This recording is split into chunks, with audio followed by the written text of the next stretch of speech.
호의가 계속되면 권리로 알고 나를 호구로 여기는 자들이 지천에 널린 마당에 단지 교회나 댕긴다는 이유로 아무런 대응도 하지 못하고 사는 한국교회 신자들. 성경은 원수도 사랑하고 뺨을 맞으면 다른 쪽도 대라고 가르치시니 죽어도 넌 용서 못해 영상을 통해 이미 이에 대한 올바른 이해를 나눈 적이 있는데 목사들은 그렇게 하지 못하면서 무조건 용서하고 사랑하라는 한국교회의 잘못된 설교 때문에 마음에 갈등이 생길 수밖에 없는 신자들을 위해 올바른 이해를 나누고자 합니다. 들어가기 전에 성경의 나는 너희에게 이르노니 악한 자를 대적하지 말라. 누구든지 내 오른편 뺨을 치거든 왼편도 돌려 대매를 보고 많은 오해들이 있는데 바로 무조건적인 용서와 맞서지 말고 피하라는 이해로 이를 근거로 크리스천은 무조건 참아야 한다 설교하지만 목사들은 자기도 지키지 못하는 것을 남에게 강요하는 모순된 행동은 삼가해야 합니다. 게다가 이로 인해 신자들은 그렇지, 나는 죄인이니 남을 탓하지 말고 참고 회개하며 죄 죽은 듯 살아야 한다고 여기는데 누룩처럼 잘못 퍼지는 종교적 선입견에 의해 생긴 잘못된 이해는 버려야 할 것이지 전혀 성경적이지 않습니다. 이 구절은 그 당시 복수와 보복의 문화에 대한 반대이자 새로운 기준을 제시하시는 것으로 흔히 말하는 폭력에 대한 비폭력적인 대응을 권장하는 말씀으로 이해하면 될 뿐입니다. 눈에는 눈으로, 이는 이로 갚으라만 봐도 당시 복수를 정당화하는 분위기라 이러한 것에 반대하시며 악에 대한 새로운 대응 방식을 알려주신 것이니까요. 왼편도 돌려 대라는 단순히 무조건 참아야 한다는 의미가 아니라 감정적으로 나서는 상대방에게 휘둘려 쉽게 인내심을 잃고 똑같이 감정적으로 대하기보다는 도덕적 우위를 선점하고 상대방을 부끄럽게 만드는 강력한 비폭력적 저항의 한 형태를 알려주신 것입니다. 물론 젖이나 먹는 자가 할 수 있는 일은 아닙니다. 아무리 그렇다지만 맞고도 다른 쪽을 대는 어리석은 일은 없어야 합니다. 흔히 말하는 폭행주행이 이를 덮어주는 것은 옳지 않아서 말이죠. 조금 더 깊게 보자면 사적인 감정으로 악을 대하여 보복과 증오의 마음을 갖지 말라는 주의를 주신 말씀으로 이해하면 됩니다. 자칫 잘못하면 크리스천은 모든 악에 입을 닫고 참고 당하며 인내해야 하는 것으로 착각할 수 있으니 더더욱 주의를 하며 깊게 묵상을 해야 합니다. 왜냐하면 성경에는 너희는 열매 없는 어둠의 일에 참여하지 말고 도리어 책망하라. 그러므로 사람이 선을 행할 줄 알고도 행하지 아니하면 죄인이라. 너는 말 못하는 자와 모든 고독한 자의 송사를 위하여 입을 열지니라. 너는 입을 열어 공의로 재판하여 곤고한 자와 궁핍한 자를 신원할지니라. 범죄한 자들을 모든 사람 앞에서 꾸짖어 나머지 사람들로 두려워하게 하라.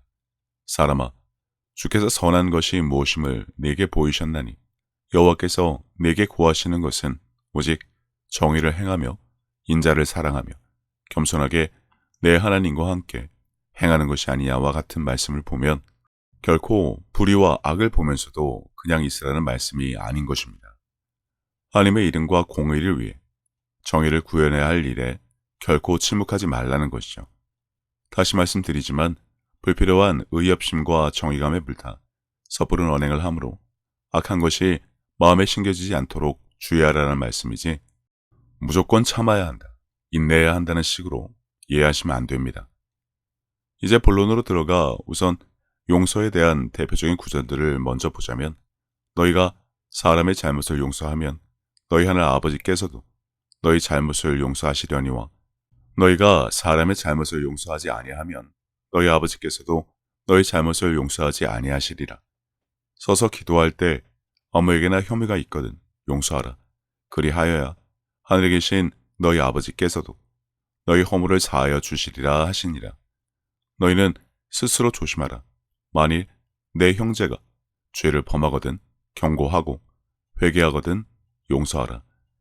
서로 친절하게 하며 불쌍히 여기며 서로 용서하기를 하나님이 그리스도 안에서 너희를 용서하신 것 같이 하라.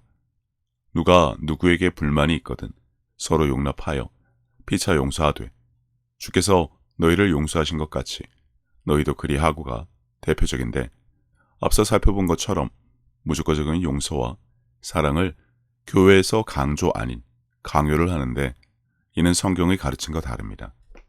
마귀가 뿌리는 생각들에 의해 침식되거나 흔들리지 않는 마음, 인내심, 그리고 온유하고 겸손한 마음을 지키기 위해 용서함으로 그 마음에 원망이나 미움, 증오 등 그 어떠한 악한 것도 들이지 않게 주의하라는 말씀으로 받으면 될 뿐입니다. 그래도 여전히 종교적인 자들은 무조건 참아야 한다, 용서해야 한다, 북일지 모르지만 예수님이 성전 상인들의 상을 엎어버린 것은 어떻게 이해하면 될까요? 사랑의 주님이 용서하지 않으신 이러한 행동에 대해 말입니다. 왜 주님은 무조건적인 용서를 베풀지 않으신지에 대한 정확한 이해가 없으니 언감생심, 주님의 마음을 품어야 한다는 종교심에 빠져 되지도 않는 소리나 하는 것이죠. 입에는 불평, 불만, 짜증을 달고 살면서 말입니다.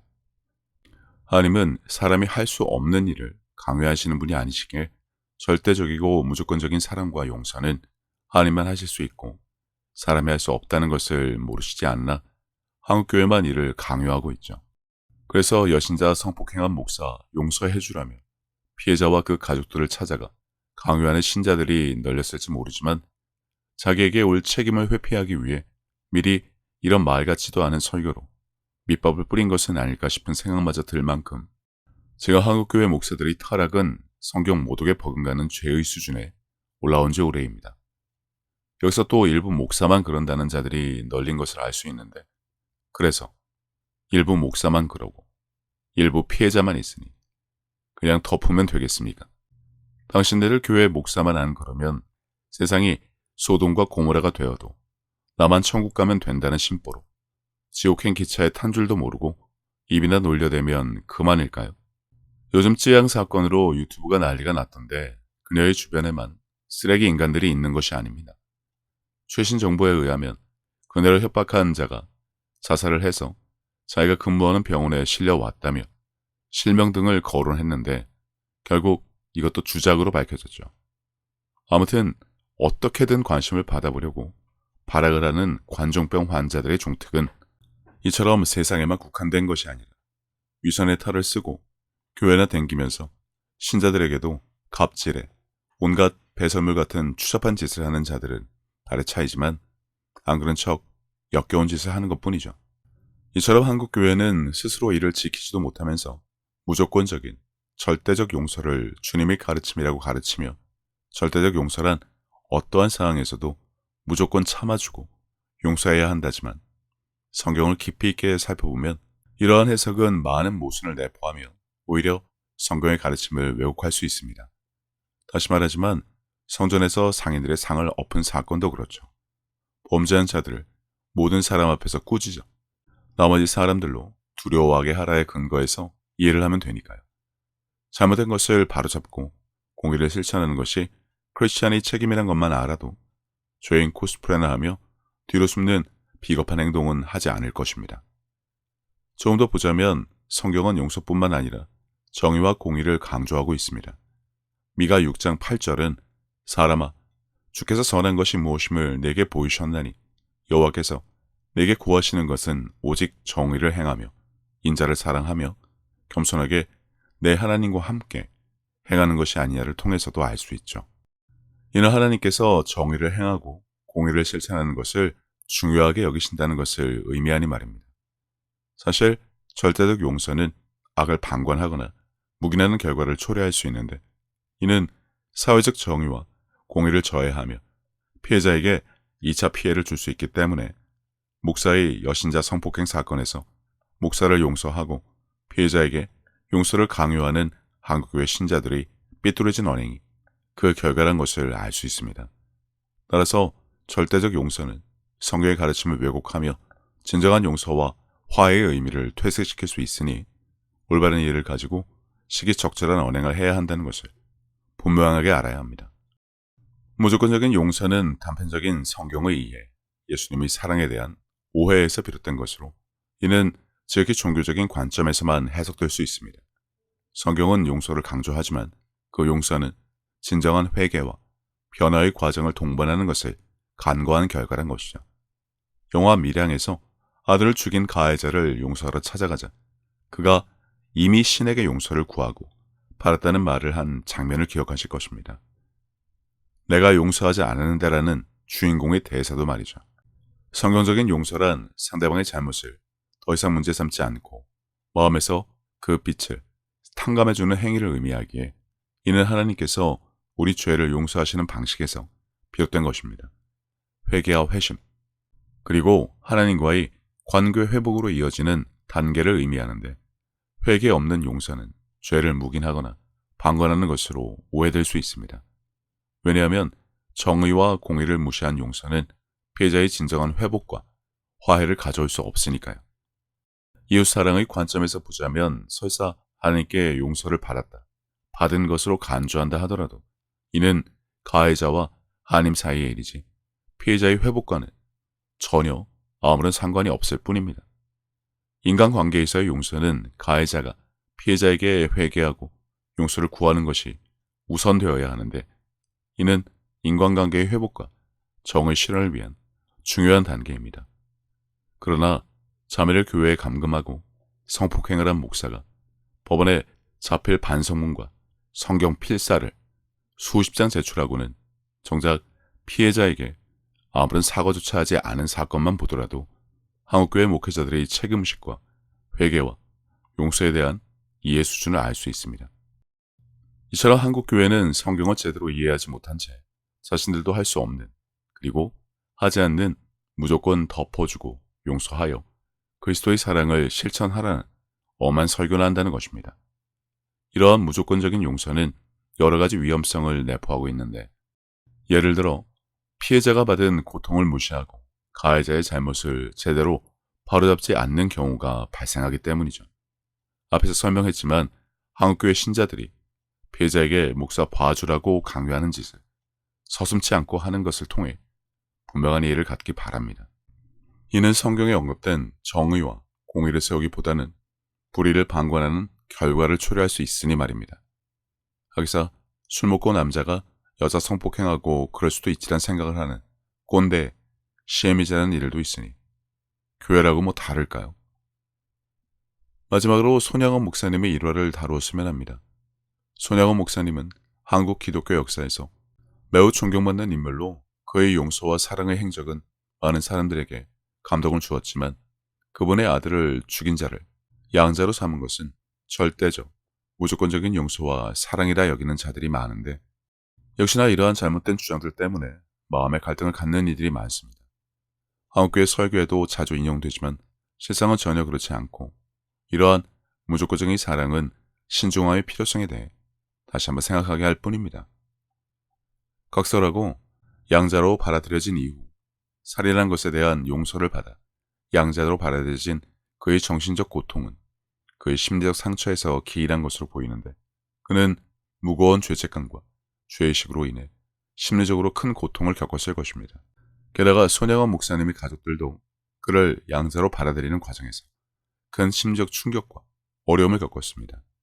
가족들은 가해자인 범인을 가족으로 받아들인 결과로 고통과 갈등을 감내해야 했고요. 이는 가족들에게 깊은 상처를 남겼는데 이러한 사실을 뒤로 한 채 단지 그분의 결정을 무조건적인 사랑, 숭고하고 예수님의 이웃사랑을 실천한 고귀한 예로 추앙하는 것은 전혀 성경적이지 않다는 것이죠. 그가 목사님과 가족들에게 진심 어린 사과를 했는지 가족들은 이를 받아들일 수 있도록 충분한 시간을 가졌는지 모르겠지만 그래 보이진 않습니다. 영화 해바라기에서도 똑같이 아들을 죽인 자를 양자로 삼은 경우인데 형을 사는 동안 그를 찾아가 이를 제안한 것 같고 그래서 최소 그가 피해자 어머니를 바로 찾아간 것으로 이를 추측할 수 있는데 이처럼 죄값을 치르고 마음을 추스린 후에 결정을 해도 될 일을 모두에게 깊은 상처를 준 일을 두고 사랑과 용서의 대표적인 모범 사례로 간주하는 것은 옳지 않다는 것입니다. 손양원 목사님의 행위는 절대적인 사랑과 용서를 보여주는 감동적인 사례이지만 현실적인 결과를 고려할 때 무조건적인 용서가 항상 최선의 선택은 아닐 수 있다는 좋은 예가 되기도 합니다. 성경적 가르침에 따라 용서는 회개와 정의를 수반해야 하며 용서의 행위가 모든 관련자들에게 미치는 영향을 신중히 고려해야 하니까요. 그것이 바로 배려라는 것입니다. 목사님의 용서가 그의 깊은 신앙에서 비롯된 것이지만 그 가족이 감당해야 했던 고통을 생각할 때 용서의 과정이 보다 신중하고 단계적으로 이루어졌다면 더 나은 결과를 가져올 수 있었을 것이라는 아쉬움이 드는데, 결론적으로 용서는 중요한 덕목이지만 그 과정에서 정의와 회개, 그리고 관련된 모든 사람들의 감정을 고려하고 먼저 배려해 주는 것이 얼마나 중요한지 알게 하는 사례가 되었습니다. 그러니 교회의 잘못된 설교 때문에 무조건 사랑하고 용서해야 한다는 강박감에 시달려 현실의 문제를 제대로 해결하지 못하고 여전히 피해자로 살아갈 수밖에 없던 분들은 이번 기회를 통해 회개와 용서에 대한 올바른 이해를 갖기 바랍니다. 무조건적인 사랑과 용서는 하나님만 가능하십니다. 섣부르게 이를 흉내나 내는 종교적인 자들과 설교로 강요하는 한국교회 목사들로 인해 얼마나 많은 이들이 상처를 받았는지 안다면 그들의 행동은 결코 성경적이지도 도덕적, 윤리적으로도 옳지 않기에 뱀처럼 지혜로워서 들을 귀 있는 자들은 더 이상 2차 피해를 입는 일이 없었으면 합니다.